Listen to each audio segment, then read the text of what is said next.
시청자 여러분 안녕하십니까? 6월 10일 목요일 JCM 모닝뉴스입니다. 일본이 도쿄올림픽 조직위 홈페이지 지도에 우리나라 독도를 일본 영토인 것처럼 표시한 것과 관련해 울산에서도 반발 움직임이 거세게 일고 있습니다. 울산시의회가 일본의 엄중한 경고와 함께 독도 표기 삭제를 촉구하고 나섰고 올림픽 준비에 한창인 체육회도 심각한 유감의 입장을 표명했습니다. 김영환 기자의 보도입니다. 정세균 전 국무총리가 국제올림픽위원회 위원들을 만나 일본의 독도 표기 문제를 처음 제기했습니다.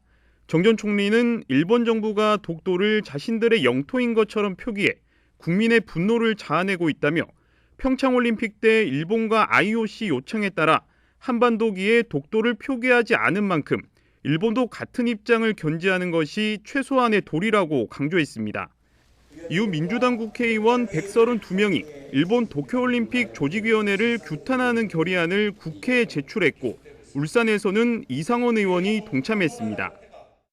평창 할 때는 전부 다 우리가 독도로 다 삭제를 해준다 이렇게 말 들었는데 IOC에서 지금 아직까지 가만히 있는 거 보면 잘못됐다. 일본의 도발이라고 생각하면서는요. 있어서는 안 될 일이 갖다가 하고 있는데 외교적으로. 지역 정치권에서도 여야를 가리지 않고 일본 정부 규탄에 본격적으로 나섰습니다. 울산시의회는 명백한 도발 행위라며 엄중한 경고와 함께 독도 표기를 삭제할 것을 일본 측에 강력히 촉구했습니다. 대한민국의 영토 주권을 침해하는 명백한 도발 행위로 이에 대해 엄중히 경고하고 독도 표기를 즉각 삭제할 것을 강력히 촉구한다. 울산에서는 20여 명의 선수가 도쿄올림픽 출전을 앞두고 있습니다. 올림픽 준비에 한창인 체육계도 상당한 우려와 유감의 입장과 함께 조속한 사태 해결을 촉구하고 있습니다. 어떤 정치적 목적이나 이유에서도 올림픽이 중단 또는 불참해서는 안 되기에 차제 일본은 하루빨리 올림픽 정신인 세계 평화와 상호 이해, 존중의 분위기를 조성해서 코로나 사태 속에 지원의 축제인 올림픽이 무사히 치루어질 수 있기를 고대합니다. SNS와 소셜 커뮤니티 등을 중심으로 독도 입도 사진과 일본을 규탄하는 사진들이 게재되는 등 반일 여론도 거세지고 있습니다. JCN 뉴스 김용환입니다. 박성민 국회의원이 국민의힘 울산시당 위원장에 합의 추대됐습니다.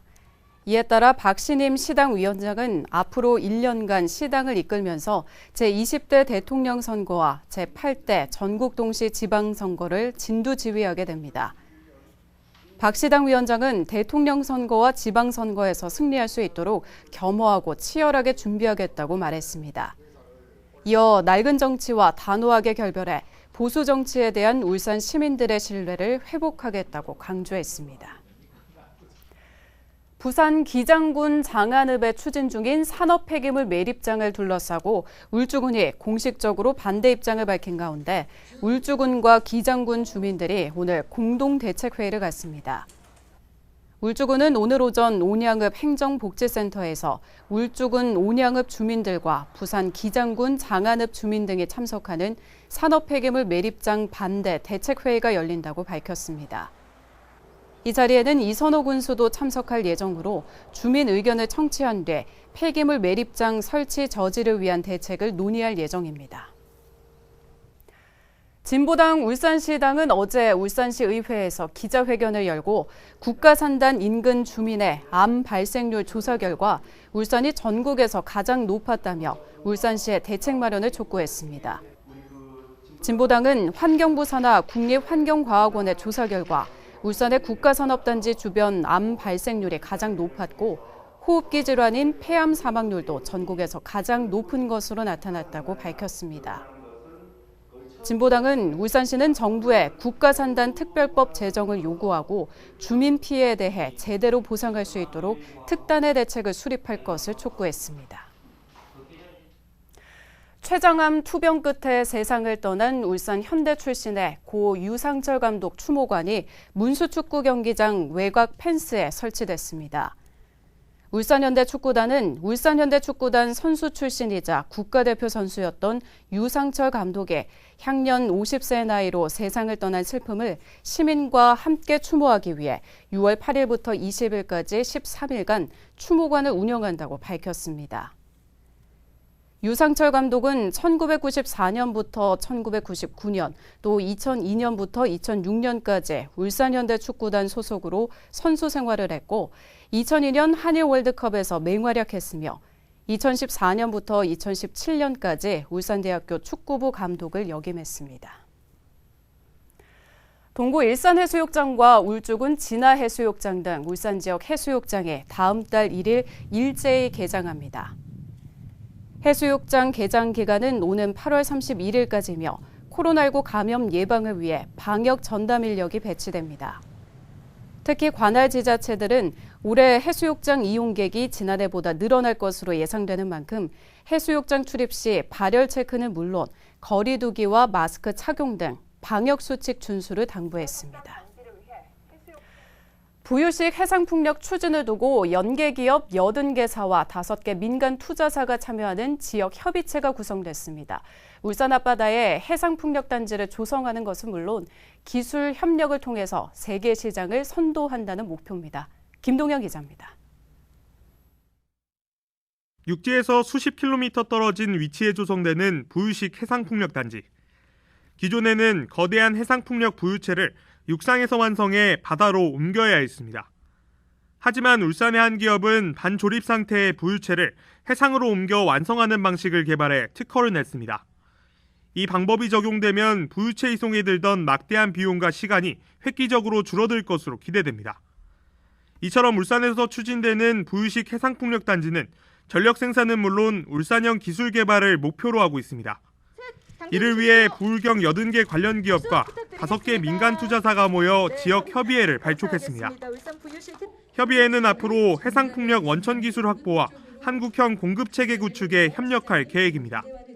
실제 해상풍력에 대한 기술들을 자립을 해서 성화시키는 노력을 끊임없이 해야 되고 선진 기술에 대한 부분들은 협업을 통해서 우리가 같이 성장할 수 있는 모티브를 만들어서 아시아나 그다음 유럽 쪽을 수출할 수 있는 기반을 만들어야 되는. 부유식 해상풍력 사업은 국내에서 처음 시도되는 사업인 만큼 해외 기술 의존성이 높습니다. 울산시는 협의체를 통해 국산 신기술이 확보되면 사업의 경제성과 안전성이 한층 더 높아질 것으로 기대하고 있습니다. 대한민국 그린 경제 전환을 선도할 핵심 사업이 될 것이며 울산은 대한민국 산업 수도를 넘어 세계적인 친환경 에너지 도시로 도약하게 될 것입니다. 석유공사가 추진 중인 해상풍력 사업이 지난달 예비 타당성 조사를 통과하는 등 울산 부유식 해상풍력 사업은 속도를 내고 있습니다. 울산에서 추진되는 부유식 해상풍력이 지역을 넘어 세계 무대를 선도하는 기술력이 될 수 있을지 주목됩니다. JCN 뉴스 김동영입니다. 다양한 사회 문제를 시민이 주도하고 정부와 지자체, 공공기관이 함께 해결하는 울산 지역 문제 해결 플랫폼이 어제 공식 출범했습니다. 플랫폼에는 행정과 교육, 공공기관과 시민사회단체 등 지역의 57개 기관이 참여합니다. 플랫폼은 지역 여건과 특성에 맞는 제안 과제를 발굴하고 협업 가능한 의제를 선정할 계획입니다. 올해 전략의제는 탄소 중립 전환으로 정했으며 실행을 위한 다양한 협업을 진행하기로 했습니다. 박병석 시의장이 교육부에 제2고헌초 신설 건의문과 주민 탄원서를 전달했습니다. 박 의장은 손근호 교육위원장과 함께 국회를 방문해 이상원 국회의원실에서 교육부 관계자와 간담회를 갖고 주민 7,600여 명이 서명한 주민 탄원서를 전달했습니다.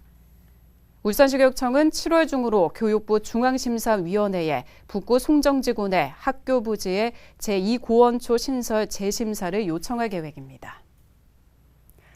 북구청이 코로나19 예방접종을 완료한 60세 이상 구민에게 휴대전화에 부착할 수 있는 인증 스티커를 제공합니다.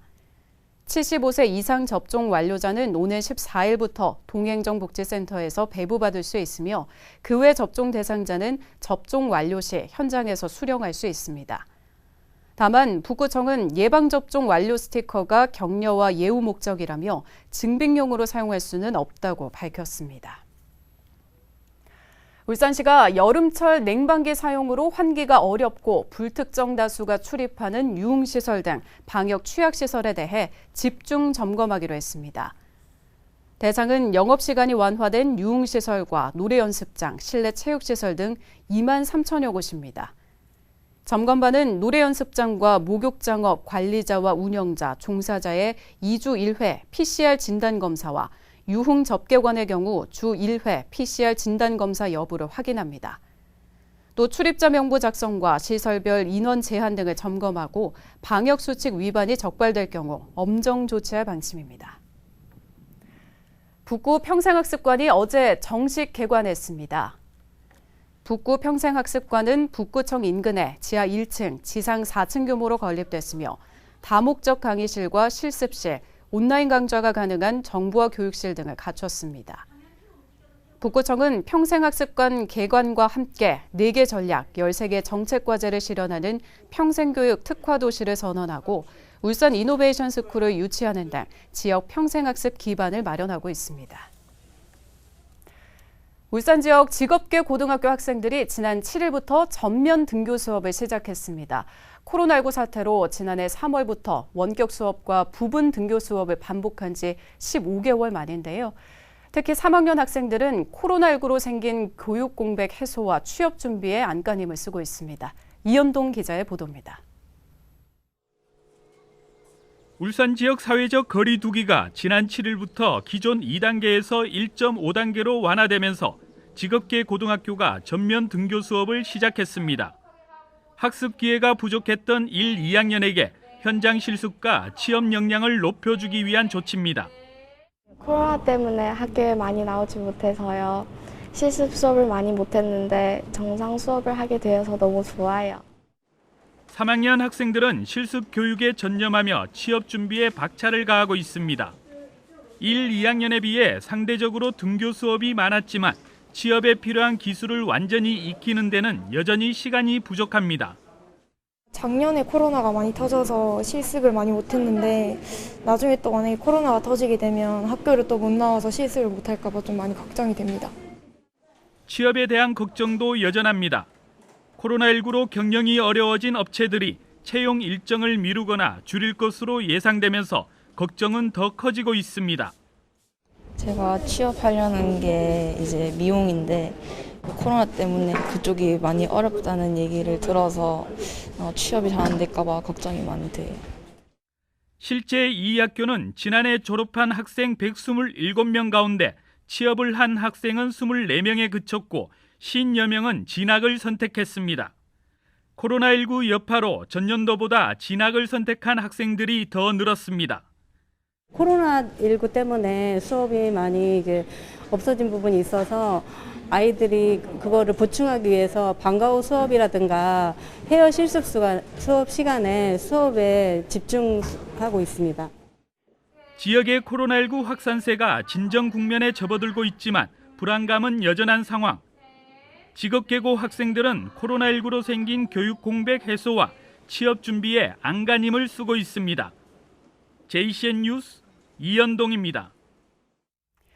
SK이노베이션이 헝가리 코마롬 제2공장 투자를 위해 한국수출입은행에 그린론 5억 달러를 차입하는 데 성공했습니다. SKBM이 한국수출입은행에서 조달한 그린론은 친환경 분야로 용도가 제한된 대출 제도로 SK이노베이션이 채무 보증을 서는 방식으로 양호한 조건으로 대출을 받았습니다. 규모는 5억 달러, 기간은 최대 7년이며 지금은 헝가리 제2공장 건설에 사용할 예정입니다. SK이노베이션은 지난 2019년 국내 기업 최초로 그린론을 통한 자금 조달을 성공한 바 있으며 이후 매년 친환경 파이낸싱 등으로 투자금을 확보해서 친환경 전기차 배터리 사업 확장에 속도를 내고 있습니다. SK이노베이션 울산 컴플렉스 경영진이 폐플라스틱으로부터 지구를 지키는 사내 진미, 환경 정화 봉사 활동에 나섰습니다. SK이노베이션 울산 컴플렉스 유재영 총괄 부사장과 이강무 경영지원 본부장 등은 최근 장생포 일원에서 비닐봉투와 일회용 컵 등 폐플라스틱을 비롯한 쓰레기를 수거하는 사내진미 플로깅 자원봉사를 펼쳤습니다. 사내진미는 폐플라스틱으로부터 산과 바다를 지켜 참 아름다운 지구를 만들자는 SK이노베이션의 환경 자원봉사 활동으로 SK이노베이션은 2018년부터 진행하고 있는 실천적 친환경 캠페인 아그위그의 시즌3로 폐플라스틱 쓰레기 문제 해결을 위한 사내진미 플로깅을 연말까지 진행하고 있습니다. 중구청이 다음 달 9일까지 여성 친화도시 구현을 위한 주민 참여단을 모집합니다. 주민 참여단은 중구에 주소를 두거나 직장을 둔 주민 20여 명으로 구성할 계획이며 여성 불편사항 등을 점검해서 개선 의견을 제시하는 등의 역할을 하게 됩니다. 선발된 주민 참여단은 다음 달부터 본격적인 활동에 들어갈 계획입니다. 울산대학교가 영국의 글로벌 대학 평가 기관인 QS가 발표한 2022년 평가에서 국내 비수도권 종합대학 중 경북대와 함께 공동 1위에 올랐습니다. 올해 QS 세계 대학 평가는 세계 97개국 1,300개 우수대학을 대상으로 학계 평판과 교수당 논문 피인용수 등 6개 지표로 진행됐으며 울산대는 교수당 논문 피인용수 국내 10위, 세계 432위, 교수 대비 학생 비율 국내 18위, 세계 227위로 높은 평가를 받았다고 밝혔습니다. 한편 이번 QS 세계 대학 평가에서 유니스트는 국내 8위, 세계 212위를 기록하며 올해 처음 QS 랭킹에 진입했습니다. 남구청과 울산 테크노파크가 3D 프린팅 산업을 육성 발전시키기 위한 특구 지정 신청을 업무 협약을 체결했습니다. 이번 협약은 남구 두학로 일원의 테크노 산업단지를 3D 프린팅 산업 특구로 지정 신청하기 위해 마련됐습니다. 테크노 산업단지는 3D 프린팅 품질관리센터 등 연구기관 4곳과 관련 기업 15곳이 입지해 있어 산업 인프라가 잘 구축된 곳입니다. 남구청은 다음 달까지 특구 사업계획 수립을 완료하고 8월 중소벤처기업부에 특구 지정 신청 후 10월 심의를 거쳐 12월 특구 지정을 완료할 계획입니다. JCM 모닝뉴스를 마칩니다. 함께해 주신 여러분 고맙습니다.